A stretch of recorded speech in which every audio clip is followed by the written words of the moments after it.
आपल्या माध्यमातून पुन्हा एकदा सांगायचं आहे की पात्र लाभार्थ्यांना वगळण्यात येणार नाही, त्यांच्यावर कुठल्याही पद्धतीचा अन्याय होणार नाही। जिल्ह्यातला जो काही आम्हाला डेटा मिळालेला आहे तो आम्ही जिल्हाधिकाऱ्यांच्या माध्यमातून सुपूर्द केलेला आहे।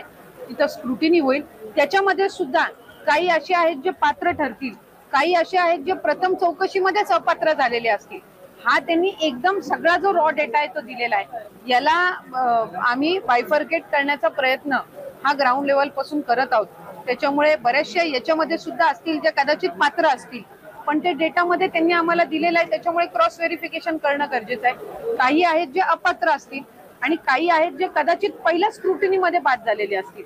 त्यामुळे कॅटेगरी वाईज काही असे असतील की ज्यांचं अकाउंट नसेल त्यावेळेला म्हणून त्यांनी त्यांच्या म्हणजे घरातल्या पुरुषाचं अकाउंट दिलेलं असावं, पण ती लाभार्थी कदाचित पात्र असेल। त्याच्यामुळे अशा पद्धतीच्या ज्या कॅटेगरीज आहे यानुसार स्क्रुटिनी होईल आणि मग त्याच्या बाबतीतला जो योग्य तो निर्णय आहे तो होईल।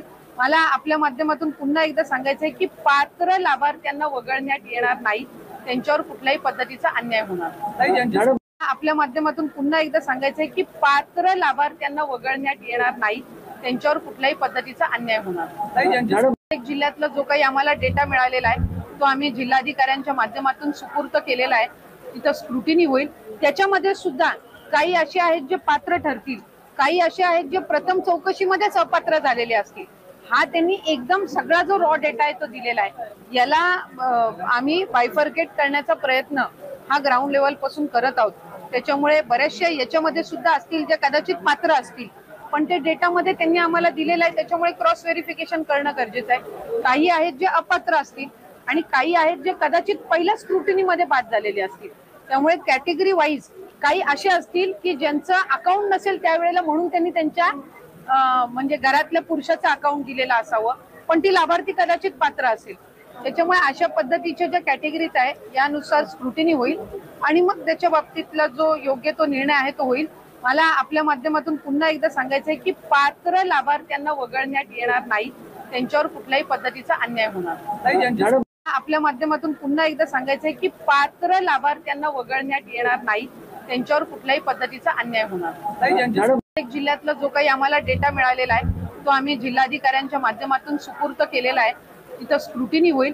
त्याच्यामध्ये सुद्धा काही असे आहेत जे पात्र ठरतील, काही असे आहेत जे प्रथम चौकशीमध्येच अपात्र झालेले असतील। हा त्यांनी एकदम सगळा जो रॉ डेटा आहे तो दिलेला आहे। याला आम्ही बायफर्केट करण्याचा प्रयत्न हा ग्राउंड लेवल पासून करत आहोत। त्याच्यामुळे बरेचसे याच्यामध्ये सुद्धा असतील जे कदाचित पात्र असतील, पण ते डेटामध्ये त्यांनी आम्हाला दिलेलं आहे, त्याच्यामुळे क्रॉस व्हेरिफिकेशन करणं गरजेचं आहे। काही आहेत जे अपात्र असतील आणि काही आहेत जे कदाचित पहिल्या स्क्रुटिनीमध्ये बाद झालेले असतील। त्यामुळे कॅटेगरी वाईज काही असे असतील की ज्यांचं अकाउंट नसेल त्यावेळेला म्हणून त्यांनी त्यांच्या म्हणजे घरातल्या पुरुषाचं अकाउंट दिलेलं असावं, पण ती लाभार्थी कदाचित पात्र असेल। त्याच्यामुळे अशा पद्धतीच्या ज्या कॅटेगरीज आहे यानुसार स्क्रुटिनी होईल आणि मग त्याच्या बाबतीतला जो योग्य तो निर्णय आहे तो होईल। मला आपल्या माध्यमातून पुन्हा एकदा सांगायचं आहे की पात्र लाभार्थ्यांना वगळण्यात येणार नाही, त्यांच्यावर कुठल्याही पद्धतीचा अन्याय होणार नाही।